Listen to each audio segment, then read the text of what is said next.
Good afternoon, anti-novelists. So here's where we are.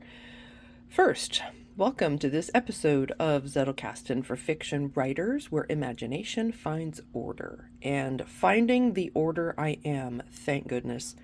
I have a cold. I feel like absolute poop on toast, but I'm barreling through getting this chapter on scene transitions completely finished.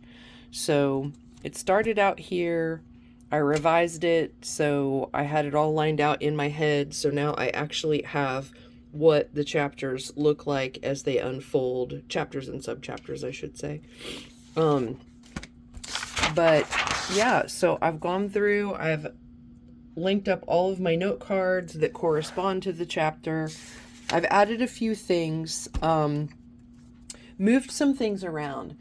I went ahead and I moved from the bottom to the top the kind of introductory section that talks about how there's traditionally, if you're speaking with a traditionalist writer or writing instructor or an editor, they're going to tell you there's 3 ways that you can transition a scene. You can do it with setting, you can do it with location, you can do it with point of view, you can do it with time.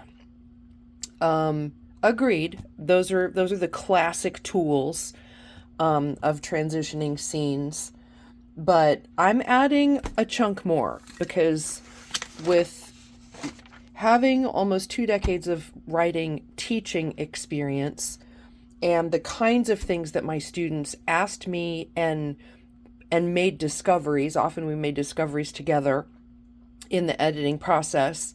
I'm adding in a nice little chunk of other stuff.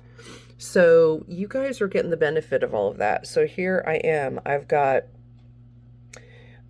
scene transitions, scene repair, and the novel doctor. So that's the part that I'm getting ready to write. This is all the transition stuff is done, and I have a few notes for the bit on the novel doctor. But here's what I want to ask you. Tell me what you think about this. I'm just going to go into this little section on the novel doctor. Here's what I'm covering in the novel doctor chapter. I'm covering plot holes and continuity problems, plot bunnies, ideas that run around all over and distract you, plot armor, which is making your character impervious to damage, deus ex machina, which is God in the machine, or just crazy stuff coming out of nowhere that solves problems that don't make sense, head hopping or breaking point of view, gorillas in the phone booth, which is a Brandon Sandersonism about don't put something in the story that is so incongruous that the reader can't get past it, throws them out of the story, a character being flat or hollow, dialogue not being authentic, and progress not being made through the narrative. So here's my question to you. Does anyone have any problems that need the novel doctor that don't appear on this list? This list is by no means exhaustive.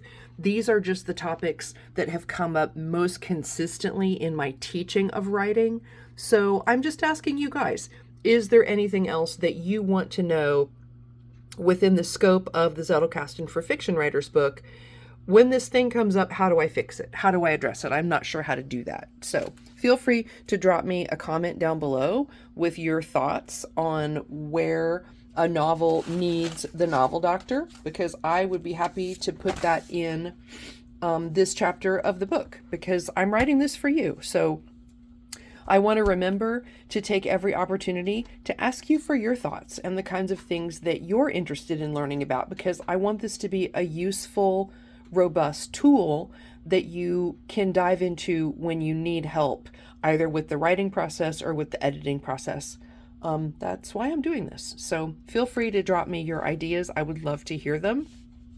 I think I only have I have 2 reader-viewer questions left to answer. So I'm kind of at the bottom of my bucket for things that you guys have asked me about. So feel free to jump in. I would love to hear what you think. So next, after scene repair and transitions, I'm moving the research-driven writing portion into another book product, because that's kind of a whole advanced skill set on its own. So I feel like trying to pack that into this book would just be too much. What I'm learning from you guys is many of you are early in your writing journey, and I don't want to drop you into the deep end without first getting you these fundamentals. So I've pulled that chapter out. So yeah, once I finish this very big, beefy chapter 9, I will be ready to dive into part 4, which will pick up with exploring story structure. So that, I don't know, I would say I'm about halfway, 50 to 60% finished with this part, which actually has, let's see, 13, 14, 15, yeah, it's got 6 big beefy chapters in it with lots of subchapters. So that's what I'll be working on next. Oh gosh, I didn't calculate my word count. I want to say right now I am somewhere in the neighborhood of about 48,000 words. So it's clipping right along. My goal now is to write at least 1,000 words a day. That seems to be a nice minimum viable unit, MVU, for my writing, for my sprints. As I have more time, I will bump that up to $2,000 a day. But right now, I think 1K per day is about what I can manage for this week, because this week is pretty crazy with other things that are just commitments I can't get around. So I won't have as much time to write, but I will be doing it. I promise you that. So I'm going to leave you there today on this snowy but sunny Sunday. Check outside. It's most of the snow's melted off, but we had a pretty mega snow, so it was okay. It was a good day to spend the day in the library with you guys. So I will leave you there. Thank you for your comments and questions. I appreciate each and every one of you. And I am going to go dive into a big pot of veggie chili and some hot tea and do just a teeny bit more editing before I break for the day. So I will see you all tomorrow.